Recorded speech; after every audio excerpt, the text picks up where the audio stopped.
Sanctus, Sanctus,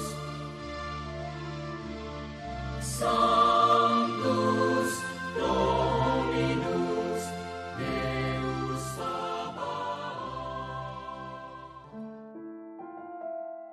Bapak, Ibu, dan saudara-saudariku yang terkasih dalam Tuhan kita Yesus Kristus, salam sejahtera untuk kita semua. Berkat Allah yang Maha Kuasa senantiasa menyertai kita. Marilah kita mendengarkan dan merenungkan bacaan-bacaan kitab suci hari Rabu tanggal 21 Mei tahun 2025. Dalam nama Bapa dan Putra dan Roh Kudus. Amin. Bacaan pertama dari Kisah Para Rasul bab 15 ayat 1 sampai 6. Sekali peristiwa, beberapa orang datang dari Yudea ke Antiokhia dan mengajarkan kepada saudara-saudara di situ, "Jikalau kamu tidak disunat menurut adat istiadat yang diwariskan oleh Musa, kamu tidak dapat diselamatkan." Tetapi Paulus dan Barnabas dengan keras melawan dan membantah pendapat mereka itu. Akhirnya ditetapkan supaya Paulus dan Barnabas serta beberapa orang lain dari jemaat itu pergi kepada rasul-rasul dan penatua-penatua di Yerusalem untuk membicarakan soal itu. Mereka diantarkan oleh jemaat sampai keluar kota, lalu mereka berjalan melalui Fenisia dan Samaria, dan di tempat-tempat itu mereka menceritakan pertobatan orang-orang yang tidak mengenal Allah. Hal itu sangat menggembirakan hati saudara-saudara di situ. Setibanya di Yerusalem, mereka disambut oleh jemaat dan oleh rasul-rasul serta penatua-penatua, lalu menceritakan segala sesuatu yang dilakukan Allah dengan perantaraan mereka. Tetapi beberapa orang dari golongan Farisi yang telah menjadi percaya datang dan berkata, "Orang-orang bukan Yahudi harus disunat dan diwajibkan untuk menuruti hukum Musa." Maka bersidanglah rasul-rasul dan penatua-penatua untuk membicarakan soal itu. Demikianlah sabda Tuhan. Syukur kepada Allah. Semoga Tuhan beserta kita sekarang dan selama-lamanya. Inilah Injil suci menurut Santo Yohanes. Dimuliakanlah Tuhan. Injil Yohanes bab 15 ayat 1 sampai 8. Dalam amanat perpisahannya, Yesus berkata kepada murid-muridnya, "Akulah pokok anggur yang benar dan Bapakulah pengusahanya. Setiap ranting padaku yang tidak berbuah, dipotongnya, dan setiap ranting yang berbuah, dibersihkannya supaya berbuah lebih banyak. Kamu memang sudah bersih karena firman yang telah kukatakan kepadamu. Tinggallah di dalam aku, dan aku di dalam kamu. Sama seperti ranting tidak dapat berbuah dari dirinya sendiri kalau ia tidak tinggal pada pokok anggur, demikian juga kamu tidak berbuah jikalau kamu tidak tinggal di dalam Aku. Akulah pokok anggur, dan kamulah ranting-rantingnya.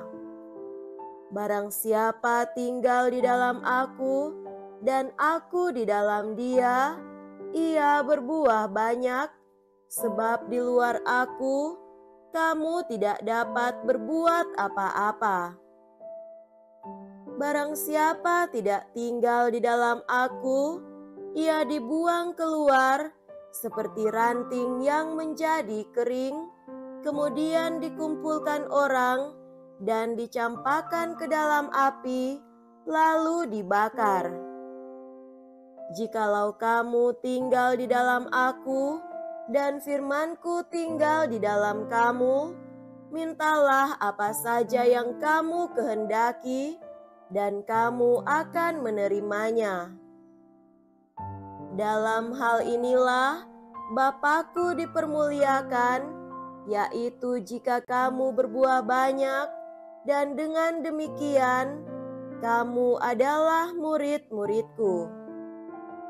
Demikianlah sabda Tuhan. Terpujilah Kristus. Saudara-saudariku yang terkasih dalam Tuhan kita Yesus Kristus, tema renungan kita pada hari ini adalah Yesus pokok anggur. Yesus menyadari bahwa waktunya bersama murid-muridnya semakin sempit. Ia telah memperkenalkan siapa dirinya. Ia telah menunjukkan jalan ke rumah Bapa. Ia telah mengajarkan hal-hal yang penting seperti iman percaya kepadanya, doa, kasih, saling mengampuni dan melayani. Ia telah memberikan perintah tentang kebenaran-kebenaran penting yang tak pernah boleh diabaikan. Ia juga telah ingatkan para murid akan bahaya-bahaya yang akan dihadapi mereka. Dan ia telah menegaskan bahwa ia akan tetap menyertai mereka sampai akhir zaman. Seakan hendak membuat semacam kesimpulan akhir dalam Injil hari ini, Yesus mengatakan, "Tinggallah dalam Aku, dan Aku di dalam kamu. Akulah pokok anggur, dan kamulah ranting-rantingnya.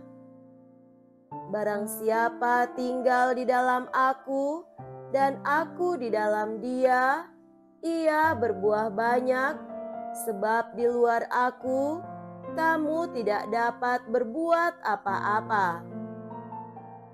Barang siapa tidak tinggal di dalam Aku, ia dibuang keluar seperti ranting dan menjadi kering.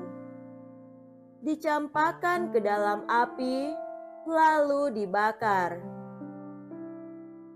Saudara-saudariku terkasih, Yesus mau menyimpulkan bahwa semua pengajaran yang diajarkannya, segala kuasa perutusan dan pelayanan yang dipercayakannya kepada murid-muridnya akan tidak efektif atau berbuah jika mereka tidak tetap tinggal di dalam Dia dan Roh-Nya di dalam mereka.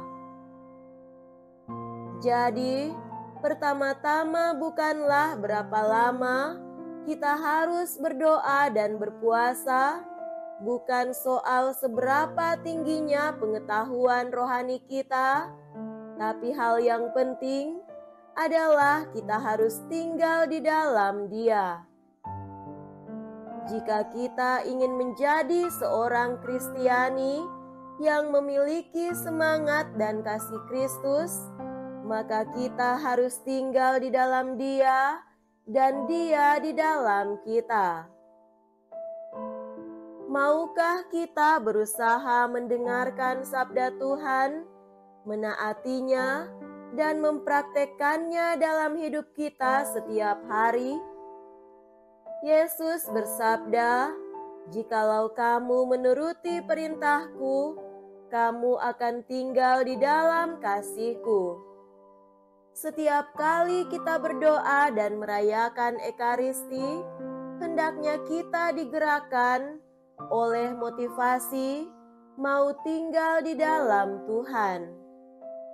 Yesus berjanji, "Jikalau kamu tinggal di dalam Aku dan firman-Ku tinggal di dalam kamu, mintalah apa saja yang kamu kehendaki dan kamu akan menerimanya." Semoga demikian. Amin. Dalam nama Bapa dan Putra dan Roh Kudus. Amin.